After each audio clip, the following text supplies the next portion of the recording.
doing my first book haul video. It's not the first book haul that I've done, it's just the first one I'm recording, and coincidentally, this is a book haul I did last week over Christmas. Say a quick word about how and when and where I usually obtain new books. I don't do a lot of brand new book shopping, as I like to call it. I love like going into the bookstores and things, but I just know that if I'm not careful, I'll exercise no restraint and then really kind of regret it when I'm balancing my checkbook. So, generally I try not to buy a whole lot of new books. And part of this is because there's like so much to read and I'm not very picky about what I read that I'm content to find books pretty much anywhere. A lot of the books that I get or read, I thrift them a lot. Like if I see a book at an antique shop or I'm out like thrifting for clothes or something else and I see books, I'll always stop and look, of course.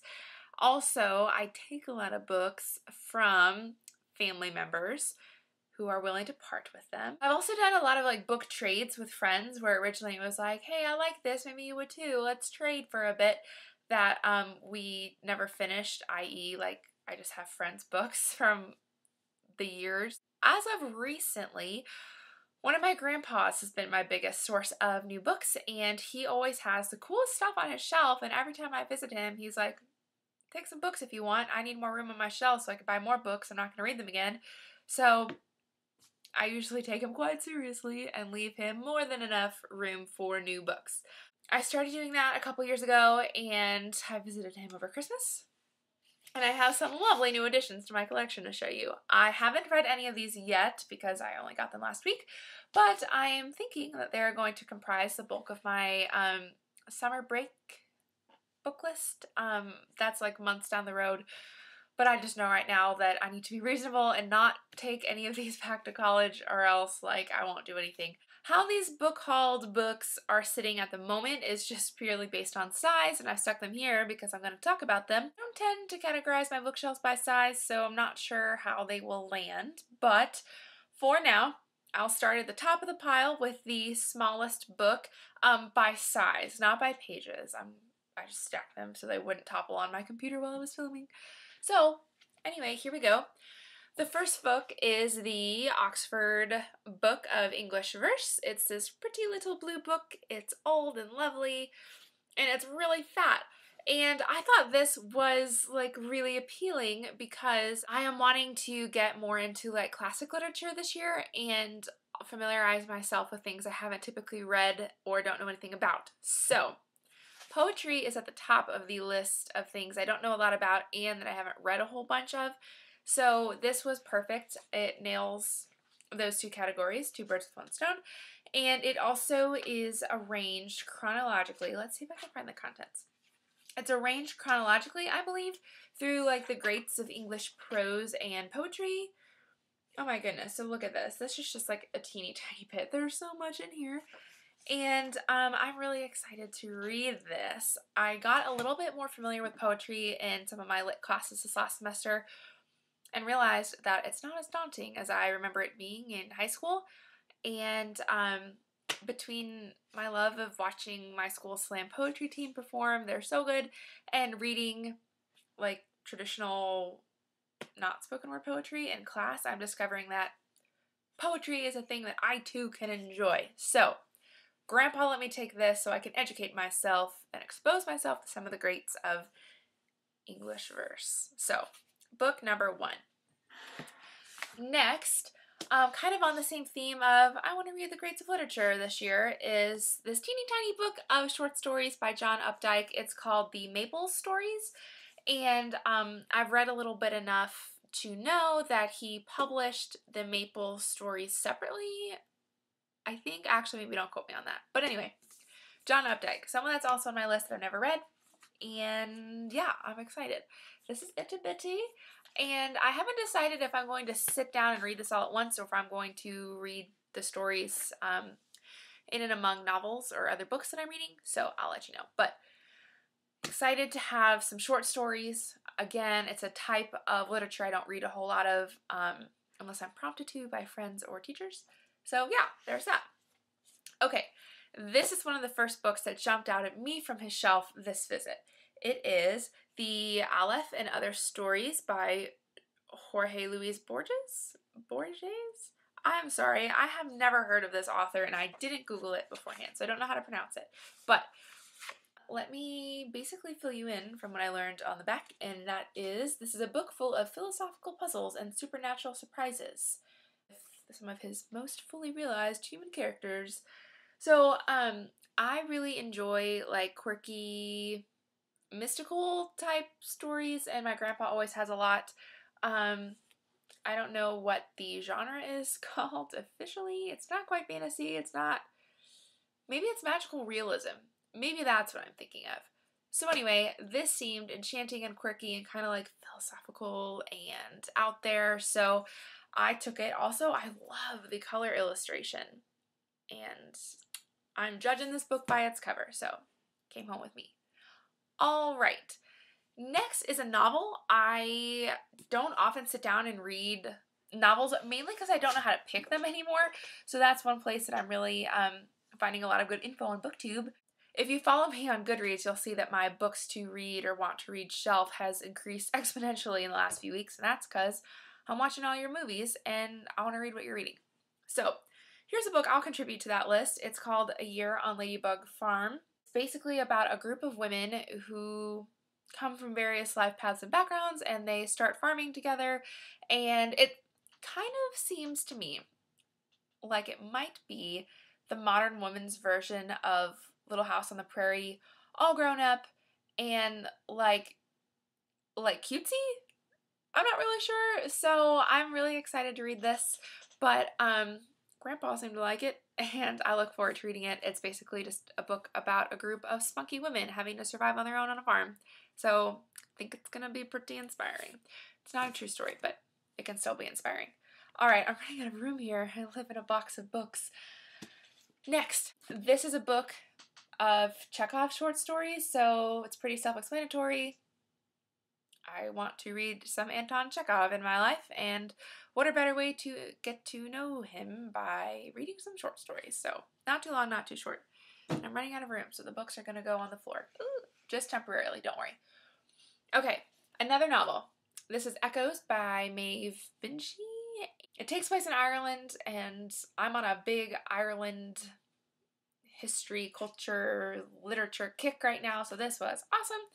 And I'm also looking forward to, again, another fiction story to read.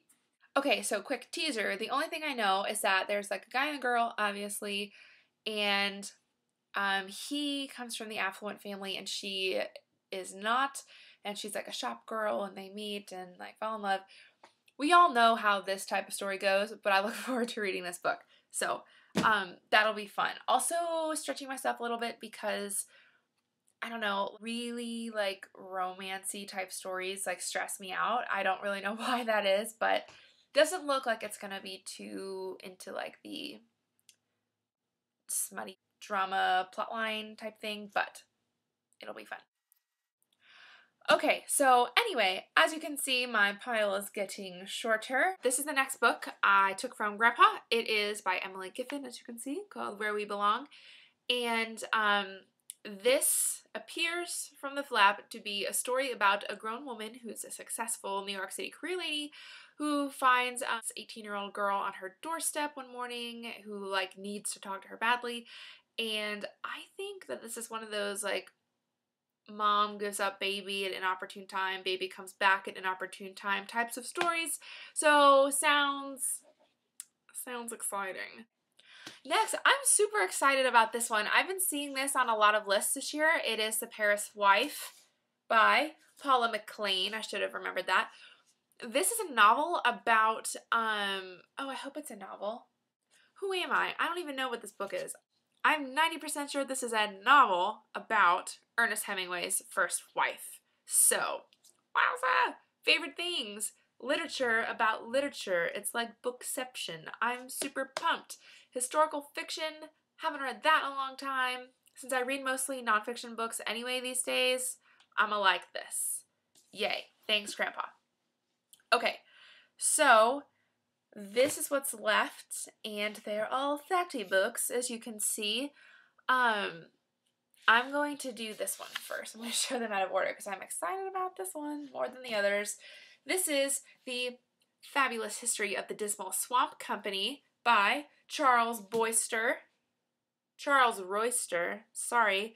Mr. Royster here has given us a fatty tome on George Washington and, if I remember correctly, like the origins of the East India Trade Co. I should be better about like reviewing these right before I film, because I know that when I was sitting on the floor in front of my grandpa's bookshelf, I read the cover and it seemed really interesting, and he chuckled to himself because, like, I'm 21. Why would I think this is so cool? And he was like, go for it, honey. You take that book about the Dismal Swamp Company. So, history book people, maybe you would like this. Maybe you read it and want to tell me how it is. Find me on Goodreads or leave me a comment. So, this is going to be the history book that I swallow this summer, and it's going to be a totally new type of book for me because I don't really read American history so much as I read American art history, and that's going to be fun and educational. Our two favorite things here on BookTube. Okay, this one is Boswell's Journey of a Tour to the Hebrides with Samuel Johnson, 1773. How's that for a book title? This is also a history book. The Hebrides, Scotland. I had to Google that. You guys might be smarter than me, so that might not be new info to anyone else. And I like memoirs. I like history books.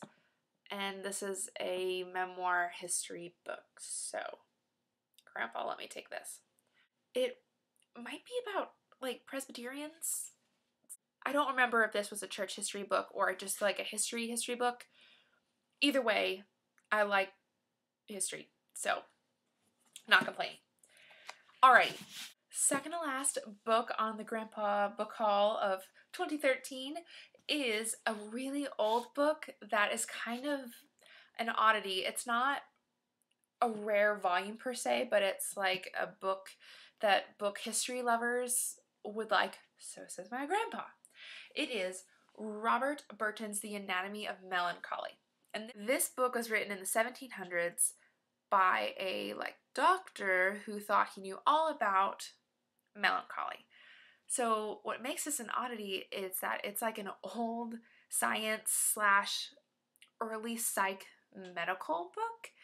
And I work in a rare books library and really like just odd books and learning about the history of knowledge and what people thought was legitimate and when, and that whole sort of deal. So Grandpa suggested this one to me. Most of these I was sitting there looking through and I was like, I want this one, and do you mind if I take this one? Whereas Robert Merton's book was an offering from my grandpa. So I'm super pumped to look at this. I have previously studied literature from the fin de siècle about like early psychiatry and when people thought, for example, hysteria was real and like different things and would lock up women because they were crazy. See also Virginia Woolf's stuff she was rebelling against and the yellow wallpaper. Wowza. So, this is gonna be real cool. I don't know if that made any sense, but basically it's an old psych textbook that my grandpa analyzed when he was in college. So, the last book he also gave me because it's a book for book lovers. It's called Patience and Fortitude, and it is all about the history of like the book field. So, about rare books, about collecting, about librarianship, about how we have traditionally organized and stored information.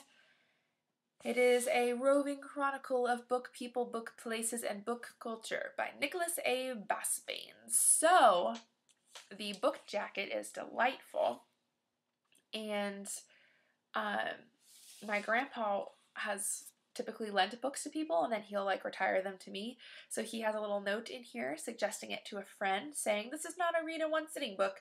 If you enjoy it, keep it as long as you like. Well, this person was not obviously as much of a book person as me or grandpa, so she gave it back and now I have it. So this I'm looking forward to on many levels. That about does it for my book haul this Christmas break. So many books.